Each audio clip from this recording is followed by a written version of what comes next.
দিদি শঙ্কিনী ভুল করেছিল।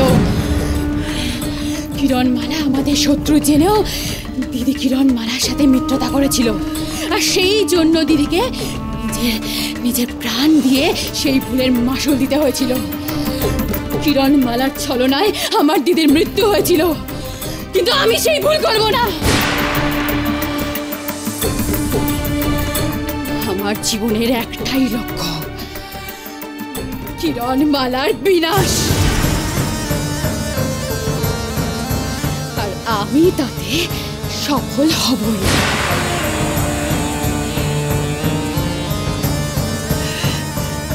মা, আমাকে আশীর্বাদ করো মা। পিতা, আমাকে যাওয়ার অনুমতি দিন। আর দেরি করা চলবে না। এর মধ্যে যদি কুমার আর কিরণমালার মহামিলন হয়ে গিয়ে থাকে, তাহলে অমৃত পুনরুজ্জীবিত হওয়ার প্রক্রিয়া শুরু হয়ে গেছে। একদিকে আমায় অমৃতকে ছিনিয়ে নিতে হবে, আর অন্যদিকে কিরণমালা আর কুমারকে শেষ করতে নাগিনীকে ব্যবহার করতে হবে। আর সময় নষ্ট করা চলবে না, এখনই বিদায় নিতে হবে। এই গরল সাগরের তলদেশ ছেড়ে আমাদের মর্তের দিকে রওনা হতে হবে নাগিনী। এবার কিরণমালার মৃত্যু আগত, এইবার শেষ হবে কিরণমালা।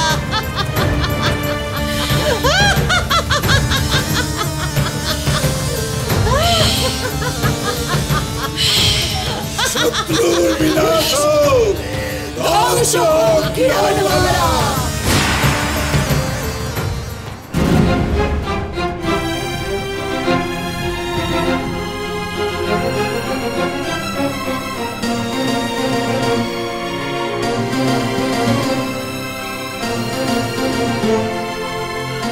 আশ্চর্য, অতি আশ্চর্য, এই সেই শনিতমণি।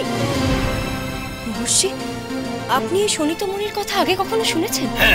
হ্যাঁ, এ হলো সেই শুভ নাগেদে অত্যন্ত ক্ষমতা সম্পন্ন এক মণি। এ অতি দুর্লভ, এর মতো ক্ষমতা আর কোনো মণি নেই। ঠিকই, অভিশপ্ত নাগরাজ কুমারও এই কথাই বলেছেন। হ্যাঁ পিতা, আমরা এই মণির ক্ষমতা পরখ করেও দেখেছি, আর তারপরেই আমরা সিদ্ধান্ত নিই দ্রুত অমৃত নগরীতে ফিরে আসি। তুমি সঠিক সিদ্ধান্ত নিয়েছো কুমার। এরকম একটি দুর্লভ শক্তিশালী মণি নিয়ে জঙ্গলে ঘুরে বেড়ানো উচিত নয়। এই মণি আমাদের কড়া সুরক্ষা বেষ্টনীর মধ্যে রাখতে হবে, যাতে কেউ এর নাগাল না পায়। মহর্ষি, এই মণি কোন স্থানে রাখলে সব থেকে সুরক্ষিত থাকবে আপনি বলুন। অমৃত কক্ষ ব্যতীত এর যোগ্য সুরক্ষিত স্থান আর কিছুই হতে পারে না মা। অমৃত কক্ষ? হ্যাঁ মহারাজ। কিরণমালা, তুমি এই মণি অমৃত কক্ষে রেখে আসবে, কারণ এখন তুমি এই মণির রক্ষক। বেশ, তাহলে আমরা সবাই এখন অমৃত কক্ষের দিকে যাই। এসো কিরণ।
এই মণি এমন অস্থির হয়ে উঠলো কেন?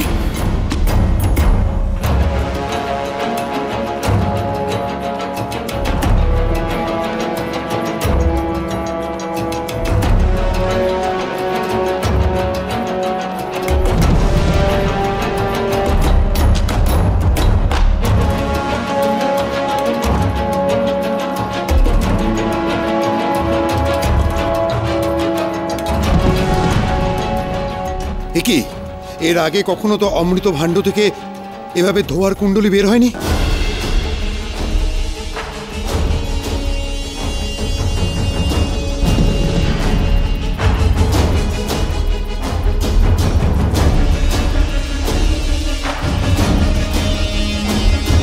কি কোনো অশুভ ইঙ্গিত?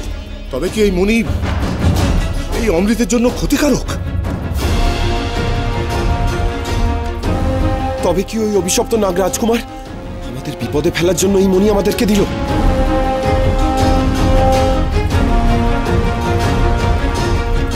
আমি যে এই মণি রক্ষা করার জন্য অভিশপ্ত নাগ রাজকুমারকে প্রতিশ্রুতি দিয়ে এসেছি, কিন্তু এখন তো আমার আশঙ্কা হচ্ছে আদৌ এই মণি শুভ কিনা। কেন অমৃত কক্ষে প্রবেশ করা মাত্র এই মণি এমন অস্থির হয়ে উঠল? কেন অমৃত ভাণ্ড থেকে এরকম ধোঁয়া নির্গত হচ্ছে? মহর্ষি, আপনি একমাত্র এই মণির শুভ কি অশুভ সেই রহস্য উদ্ঘাটন করতে পারেন।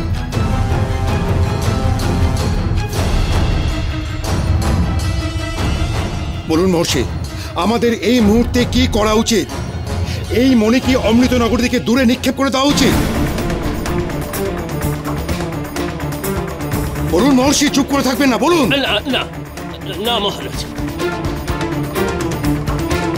ভুলেও এরকম হঠকারী সিদ্ধান্ত নেবেন না। এই অমৃত যেমন অতি দুর্লভ, অতি শক্তিশালী শুভ বস্তু, তেমনি এই শোণিতমণিও অতি শক্তিশালী শুভ বস্তু। না না, একে নিয়ে বিচলিত হওয়ার কোনো কারণ নেই। আমি শুধু বিস্মিত হচ্ছিলাম যে এই মণি সত্যি শোণিতমণি কিনা। আগে আমি এর কথা শুনেছি মাত্র, কিন্তু চাক্ষুষ করলাম এই প্রথম। কিরণ, তুমি এই মণিকে অতি সুরক্ষিতভাবে ওই অমৃত ভাণ্ডের পাশে রাখো।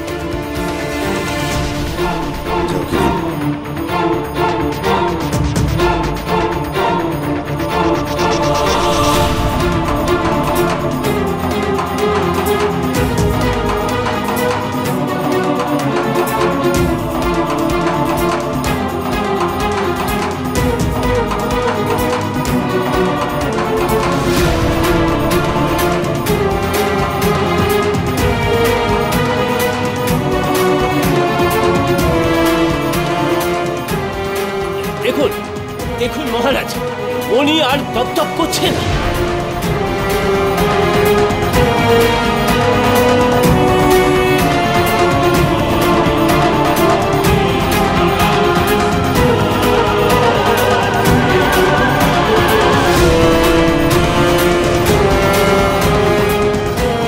এই জ্যোতি শুভর প্রতীক মহারাজ।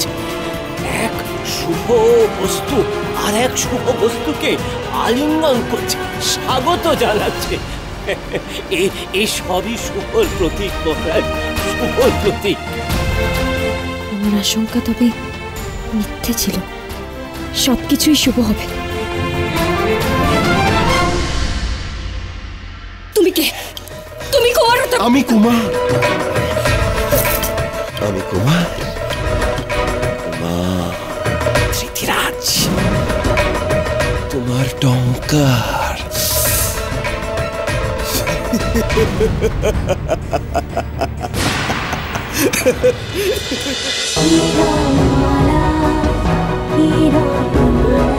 চলো চলো চলো চলো চলো পাল্টাই।